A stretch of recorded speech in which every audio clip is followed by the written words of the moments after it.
नमस्कार, स्वदेश न्यूज देख रहे हैं आप। मैं हूं आपके साथ अभिजीत तिवारी। आज चर्चा करेंगे फास्ट ट्रैक कोर्ट्स को लेकर। पेपर लीक जैसे मामलों की जांच के लिए प्रधानमंत्री नरेंद्र मोदी ने फास्ट ट्रैक कोर्ट की घोषणा की है, जिसके बाद मुख्यमंत्री डॉक्टर मोहन यादव ने भी उस पर अमल करते हुए प्रदेश के युवाओं के लिए बड़ा ऐलान किया है। उन्होंने कहा कि मध्य प्रदेश के चारों महानगरों भोपाल, जबलपुर, इंदौर और ग्वालियर में इसी प्रकार के फास्ट ट्रैक कोर्ट स्थापित किए जाएंगे, जिनका उद्देश्य पेपर लीक और परीक्षा से जुड़ी धोखाधड़ी के मामलों की सुनवाई तेजी से करना है। प्रदेश सरकार द्वारा प्रस्तावित 4 फास्ट ट्रैक कोर्ट्स का मुख्य उद्देश्य भर्ती और प्रतियोगी परीक्षाओं में पेपर लीक, नकल माफिया और परीक्षा से जुड़े अपराधों के मामलों का त्वरित निपटारा करना है। इन अदालतों के गठन के बाद जांच एजेंसियों और अभियोजन पक्ष को भी समयबद्ध तरीके से चार्जशीट पेश करनी होगी, ताकि मुकदमे वर्षों तक लंबित ना रहें और मामलों में जांच पूरी होने के बाद मुकदमों की सुनवाई सामान्य अदालतों की तुलना में तेजी से हो और दोषी पाए जाने वालों पर जल्द सजा मिले। हालांकि अभी उपलब्ध रिपोर्ट्स में इन चारों अदालतों के लिए विस्तृत केस श्रेणियों और उनकी कार्यप्रणाली की पूरी आधिकारिक अधिसूचना सामने नहीं आई है। ध्यान देने वाली बात यह है कि ये फास्ट ट्रैक कोर्ट मुख्य रूप से परीक्षा और भर्ती घोटालों से जुड़े मामलों के लिए प्रस्तावित है। ये पहले से चल रही पॉक्सो या दुष्कर्म मामलों की फास्ट ट्रैक स्पेशल कोर्ट से अलग व्यवस्था होगी। मुख्यमंत्री डॉक्टर मोहन यादव ने कहा कि युवाओं के भविष्य की सुरक्षा और न्याय में देरी रोकना सरकार की प्राथमिकता है। इन न्यायालयों के माध्यम से युवाओं से जुड़े मामलों का त्वरित एवं समयबद्ध निराकरण सुनिश्चित हो सकेगा। इस पहल से शिक्षा, रोजगार और प्रतियोगी परीक्षाओं से संबंधित मामलों में जल्द न्याय सुनिश्चित करना है। सरकार शिक्षक और विद्यार्थी वर्ग से जुड़े प्रत्येक विषय को संवेदनशीलता के साथ देखती है। शिक्षा के क्षेत्र में सुधार और विद्यार्थियों के हित में लगातार महत्वपूर्ण निर्णय लिए जा रहे हैं। तो मुख्यमंत्री ने क्या कहा, पहले सुनवाते फिर चर्चा पर आगे बढ़ेंगे। माननीय प्रधानमंत्री ने कल जो फास्ट ट्रैक कोर्ट की घोषणा की है, ये जो तब सभी प्रकार के मसलों को तीव्र गति से निराकरण करने के लिए हमारे राज्य ने भी आज 4 नई फास्ट ट्रैक कोर्ट की घोषणा करके उनके आदेश का क्रियान्वयन किया है।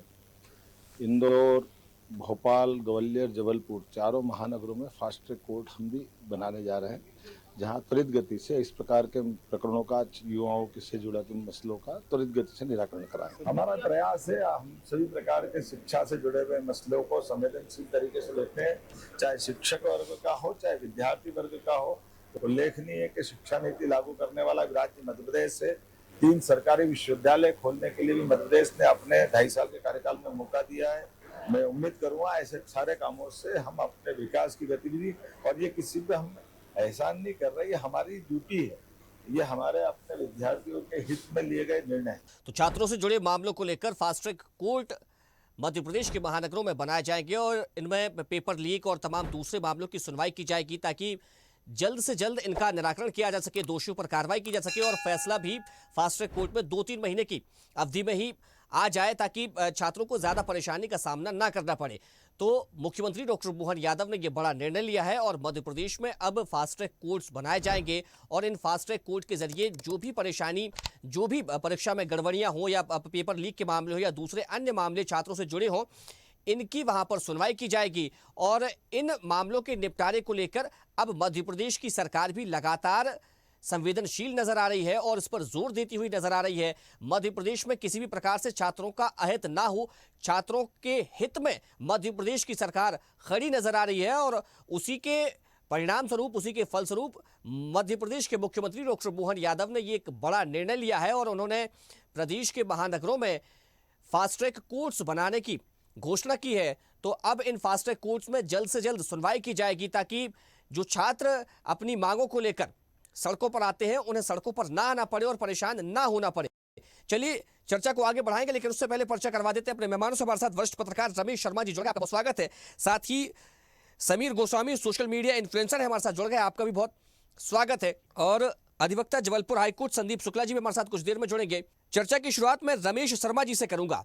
रमेश जी, आप कैसे देख रहे हैं सरकार के, मध्य प्रदेश सरकार के इस निर्णय को, फास्ट ट्रैक कोर्ट के गठन का जो ऐलान किया गया है? ये निश्चित रूप से सरकार का ये निर्णय बहुत अच्छा है। 4 महानगरों में ये फास्ट ट्रैक कोर्ट बन रहे हैं। आप अगर देखेंगे तो कई बार अपराधी एक कदम आगे चलते हैं और उनके पकड़ने के या जो सुरक्षा के प्रबंध हैं वो एक कदम हमेशा पीछे रहते हैं। तो ये कहीं उसके कारण एक लंबे वर्षों तक मामले लटके रहते हैं, और लटके रहने की वजह से उसका लाभ अपराधी किसी प्रकार बचने का रास्ता, लोग आरोपी लोग जो है वो बचने का रास्ता निकाल लेते हैं। फास्ट ट्रैक कोर्ट से कहीं ना कहीं जो भी पीड़ित व्यक्ति होगा, उस व्यक्ति को समय पर न्याय मिलने की इसमें बहुत उम्मीद हो गई। ये निर्णय बहुत सरकार का बहुत अच्छा है, और इसमें दो सावधानियों की बहुत आवश्यक है। एक सावधानी तो ये है कि कई बार फास्ट ट्रैक कोर्ट हो गया, लेकिन जो जांच एजेंसियां हैं वो समय पर चालान प्रस्तुत नहीं करती, उसका लाभ भी कहीं ना कहीं आरोपी को मिलता है। दूसरा, अगर चालान प्रस्तुत किया भी है तो उसमें आरोपों में कुछ ना कुछ तकनीकी खामियां ऐसी छूट जाती हैं, जिसका लाभ भी फिर अदालत में जब बहस होती है, वकील लोग आपस में बात करते हैं, तो इसका लाभ भी आरोपी को मिलता है। फास्ट ट्रैक कोर्ट के साथ साथ वो जो प्रक्रिया है कार्रवाई की, चालान प्रस्तुत करने की, जांच एजेंसियों की, उसमें भी सरकार और कसावट लाए। कुल मिलाकर के समय के साथ आएगी। अभी आज पहला निर्णय सुनने को मिला है फास्ट ट्रैक का, निश्चित रूप से सरकार का एक अच्छा निर्णय है। जी रमेश जी, आपकी बात को आगे बढ़ाऊंगा मैं। करीब 2.5 लाख के आसपास फास्ट ट्रैक कोर्ट्स के मामले लंबित हैं अभी देश में, और ऐसे में फास्ट ट्रैक कोर्ट की बात कही जा रही है। उनमें कहा जा रहा है कि 2 से 3 महीने के भीतर इनकी सुनवाई हो जाएगी और जल्द न्याय मिलने की बात भी कही जा रही है। लेकिन आपने एक बड़ी बात कही कि जांच एजेंसियां कई बार उसमें देर कर देती हैं चालान प्रस्तुत करने में। तो क्या ये जो मामले लंबित थे, ये जांच एजेंसियों की वजह से लंबित हो जाते हैं, या फिर फास्ट ट्रैक कोर्ट में ही सुनवाई ढंग से नहीं हो पाती है? देखिए, इसमें दोनों कारण है। सबसे बड़ा कारण तो जांच एजेंसियों की शिथिलता या उनकी कार्रवाई का धीमा होना है। वो फिर कई बार माननीय न्यायाधीश भी कभी छुट्टी पर चले गए, कभी कुछ और बात हो गई, कभी मान लीजिए पेंडिंग केसों की ज्यादा सुनवाई हो गई, तो उसमें तारीखें बढ़ती हैं। तो मैं समझता हूँ इसमें दोनों तरफ ध्यान देना होगा। सरकार निर्णय ले सकती है, लेकिन क्रियान्वयन का काम तो संबंधित पक्षों को करना चाहिए। जो भी जांच एजेंसियां हैं वो समय पर काम करें, और माननीय न्यायाधीश महोदय भी बिल्कुल थोड़ी चिंता के साथ बैठे, भले ही आधा घंटे पहले आ जाए, चिंता के साथ बैठें, और छुट्टियां कम ले, अगर छुट्टियां ले रहे हो तो फिर वैकल्पिक व्यवस्था हो। तो कुल मिलाकर के माननीय न्यायाधीश महोदय को भी और जांच एजेंसियों को भी, दोनों को कहीं ना कहीं गांव में गति लानी होगी। क्योंकि सरकार नीति बना सकती है, सरकार निर्णय लेती है, तो सरकार की नीति और निर्णय का क्रियान्वयन का काम तो पूरे के पूरे सिस्टम पर होता है, जो कि पटवारी से लेकर के चीफ सेक्रेटरी तक सारा का सारा सिस्टम, या एक छोटे से वकील के मुंशी को लेकर के पेशकार से लेकर के माननीय सुप्रीम कोर्ट तक। तो ये जो एजेंसियां होती हैं, थोड़ा सा उनके यहाँ भी एक चौकसी आने की बहुत आवश्यकता है। एक और बात मैं कहूंगा, अगर जांच एजेंसियों की कोई आया है, चालान पेश आया है, तो उस पर जो माननीय सरकारी अधिवक्ता होते हैं, उनको एक दृष्टि अवश्य डाल लेनी चाहिए कि उसमें अगर कोई ऐसा पॉइंट है जिसके कारण आरोपी को उसका लाभ मिले, तो उसको वो ठीक करा लें। मैं समझता हूँ इसमें स्वयं की जागरूकता बहुत आवश्यक होगी संबंधित पक्षों के एक एक कदम पर। जी ठीक है समीर जी, क्या लगता है जिस अपेक्षा के साथ ये फास्ट ट्रैक कोर्ट खोले जा रहे हैं, इसकी पूर्ति हो पाएगी? दरअसल मैं अभिजीत जी, फास्ट ट्रैक रमेश जी ने कहा स्वागत योग्य कदम है, सभी लोग स्वागत करेंगे, लेकिन मुद्दा मंशा का है कि मंशा क्या है सरकार की। आपके पास कोई भी मुद्दा उठता है, आप तुरंत उसके सॉल्यूशन के लिए निकल आते हैं कि हम फास्ट ट्रैक कोर्ट बना देंगे। बहुत पहले अभी जो रेप का मुद्दा उठा था निर्भया कांड के थ्रू, फास्ट ट्रैक कोर्ट बना देते हैं। अभी ये नीट के पेपर का आया, फास्ट ट्रैक कोर्ट बना देते हैं। मंशा अगर आपकी है तो इन फास्ट ट्रैक कोर्ट की कोई जरूरत पड़ेगी नहीं। मेरे अपने यहाँ एक कहावत है कि अगर एसपी चाह ले तो मंदिर से एक चप्पल चोरी नहीं हो सकती, चाह ले, बात समझिएगा। अब एसपी अगर नहीं चाहे और चप्पलें चोरी हो रही हैं और हर चप्पल चोरी के लिए एक फास्ट ट्रैक कोर्ट बन जाए, तो आप कितनी कोर्ट बनाएंगे? ऑलरेडी कोर्ट पर पहले ही बोझ है। पहली चीज, जजेस की संख्या कम है, आप फास्ट ट्रैक कोर्ट बना करके उन जजेस को कहीं और शिफ्ट कर दे रहे एक पर्टिकुलर उसमें। आप मंशा ये रखिए कि आपको हर केस, नीट का हो, चाहे वो रेप का केस हो, चाहे चोरी डकैती हत्या का केस हो। नीट के केस से हत्या का केस कम हो जाता है क्या? किसी के घर के चिराग बुझ गए, 12 हत्याएं हो गई, कल को आप उसके लिए भी फास्ट ट्रैक कोर्ट बना दे, हर चीज के लिए फास्ट ट्रैक कोर्ट बना दे। फास्ट ट्रैक कोर्ट सॉल्यूशन नहीं है। सॉल्यूशन है जो रमेश जी ने कहा कि अभियोजन पक्ष को त्वरित कार्यवाही करना चाहिए, जल्दी चालान पेश करना चाहिए, एविडेंस जितनी जल्दी है उतनी जल्दी इकट्ठे करके कोर्ट को सौंपने चाहिए, और पुख्ता एविडेंस सौंपने चाहिए। अपराधी निकल आते हैं बाहर, क्यों निकल आते हैं? एविडेंस की आपकी कमी होती है। इसी के कारण न निकलते हैं। अदरवाइज एविडेंस पूरे हैं, और अगर अभियोजन पक्ष पूरी तरीके से अपनी मुस्तैदी के साथ जुटा हुआ है, कैसे कोई अपराधी बाहर निकल आएगा?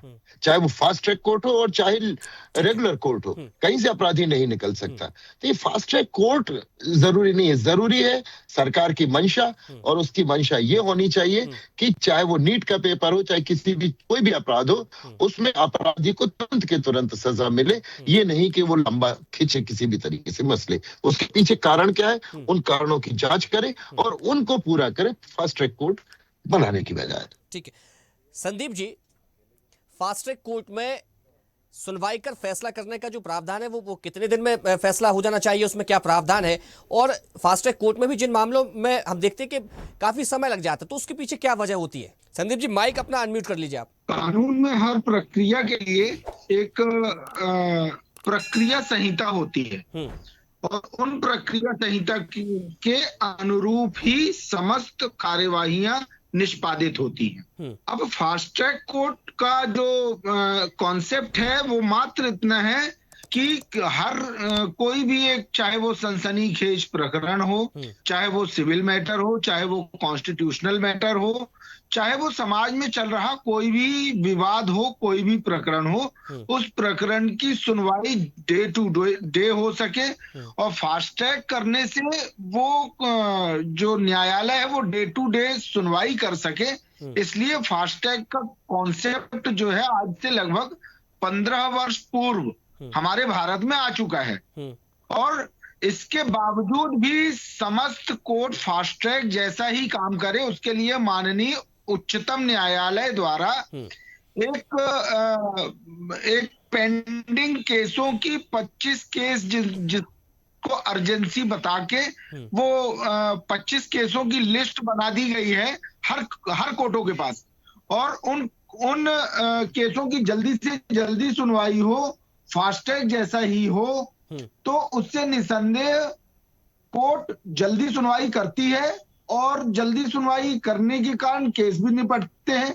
इसमें एक नकारात्मक पक्ष ये है कि न्यायालय के ऊपर एक दबाव आ जाता है। तो कहीं ना कहीं फास्ट ट्रैक कोर्ट यदि सकारात्मक पक्ष है कि न्याय जल्दी हो और न्यायालय जल्दी कार्यवाही करे, तो वहां एक नकारात्मक पक्ष ये भी आता है कि उसमें न्याय नहीं मिल पाता कभी कभी, क्योंकि कोर्ट के ऊपर दबाव होता है कि इस केस को जल्दी से जल्दी निपटाना है। तो ये फास्ट ट्रैक कोर्ट का एक वो है, जहां कुछ पॉजिटिविटी है तो वहां निगेटिव भी चीजें हैं। इनको भी हमें नजरअंदाज नहीं करना चाहिए कि फास्ट ट्रैक कोर्ट से कभी कभी फायदा होता है तो कभी नुकसान भी होता है। ठीक है रमेश जी, ऐसे में तो समस्या फिर और बढ़ जाएगी, जो बात संदीप जी कह रहे हैं। देखिए कुल मिलाकर के एक बात समझ लीजिए, समस्या और समाधान दोनों साथ साथ चलते हैं। प्रकृति का नियम है कि जितना अंधकार उतना ही प्रकाश है। संसार में जितने भले लोग हैं उतने बुरे लोग भी हैं। तो समस्या का समाधान के लिए बहुत आवश्यक है जो भले लोग हैं, जो सज्जन लोग हैं, जो सकारात्मक काम करना चाहते हैं, न्याय प्रक्रिया के तहत उन सारे लोगों को न्याय मिले, ये चिंता करना। किसी को, अपराधी को छोड़ना या अपराधी को दंडित करना ये सरकार का काम नहीं है, ये काम न्यायालय परिसर में ही होता है। तो मैं समझता हूँ वहां पर समूची जो न्यायिक प्रक्रिया है, माननीय न्यायाधीश महोदय हो सकते हैं, पेशकार हो सकते हैं, सरकारी वकील हो सकते हैं, और उनके सहयोगी हो सकते हैं, और जो अभियोजन पक्ष हो सकता है, उन सारे लोगों को ये चिंता करना पड़ेगी कि अपराधी ना छूट जाए। क्योंकि अपराधी अगर छूट गया तो कहीं ना कहीं उसको भी प्रश्रय मिलेगा, और उसको देख करके दूसरे अपराधी जो है वो प्रोत्साहित भी होंगे। तो ये न्यायालय परिसर के पूरे सिस्टम को स्वयं विवेक से जागृत होकर के, और कहीं ना कहीं उनके भीतर वो दायित्व बोध होना चाहिए ताकि वो काम करें। जैसा भगवान कृष्ण ने गीता में कहा है कि यदि जो मनुष्य है वो अपने दायित्व बोध से आगे बढ़ेगा तो संसार में दुराचार अपने आप समाप्त हो जाएगा।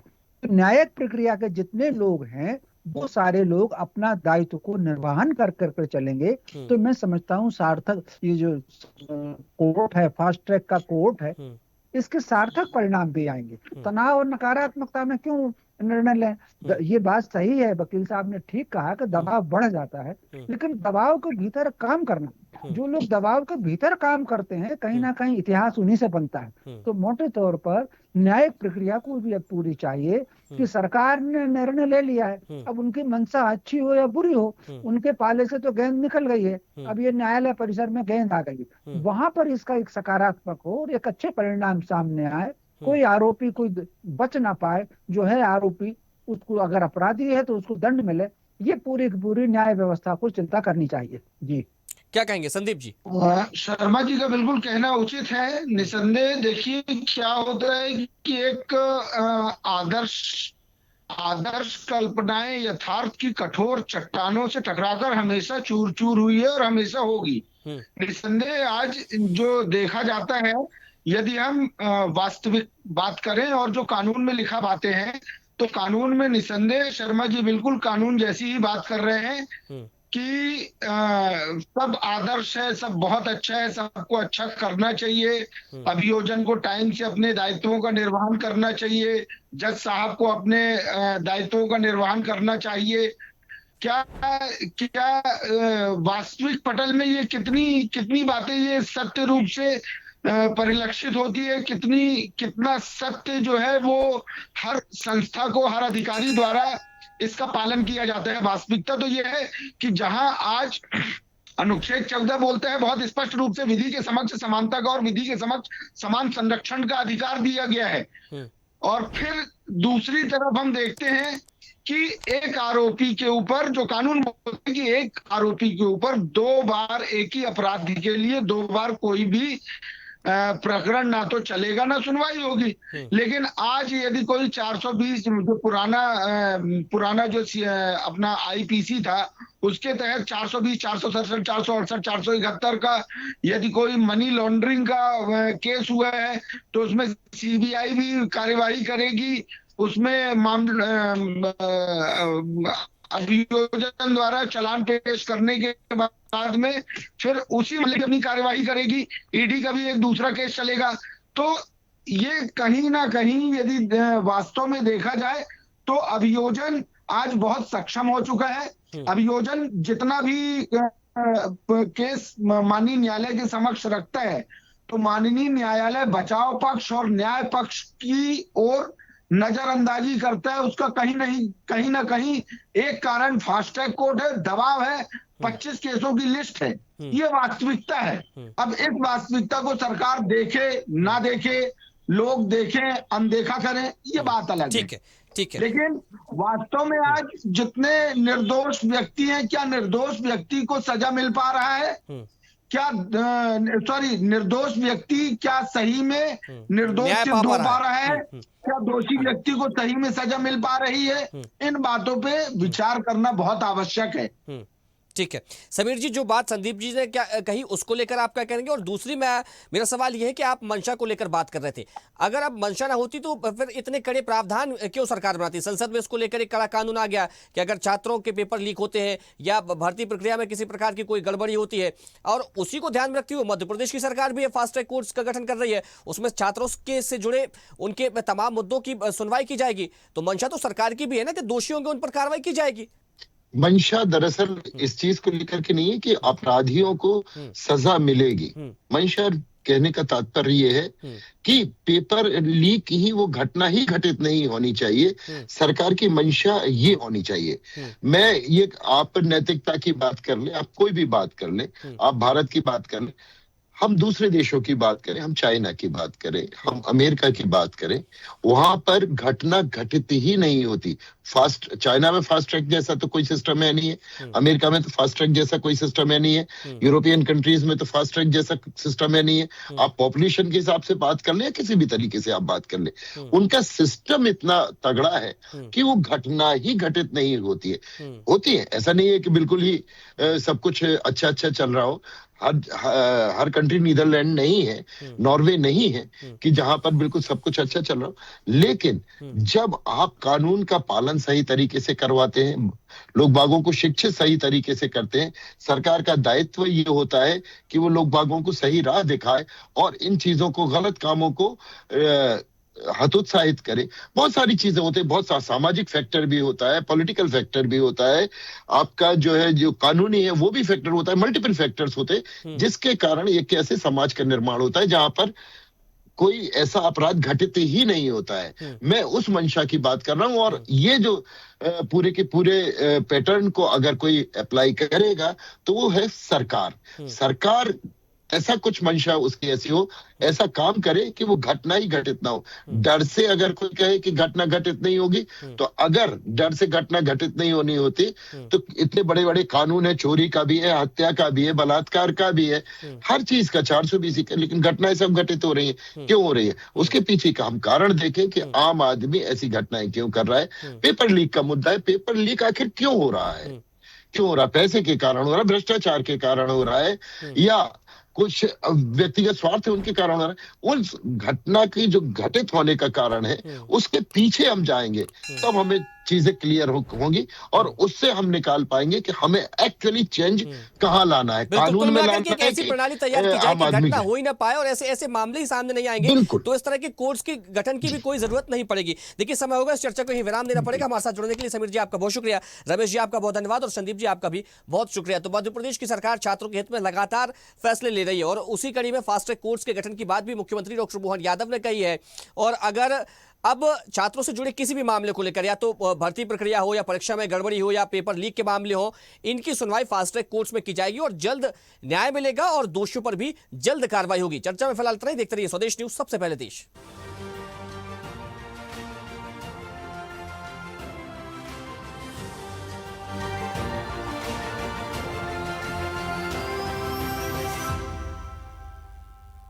देखते रहिए स्वदेश न्यूज। अगर आप इस वीडियो को सोशल मीडिया हैंडल फेसबुक या इंस्टाग्राम पर देख रहे हैं तो हमें फॉलो करें, अगर यूट्यूब पर देख रहे हैं तो सब्सक्राइब करें और बेल आइकन दबाना ना भूलें।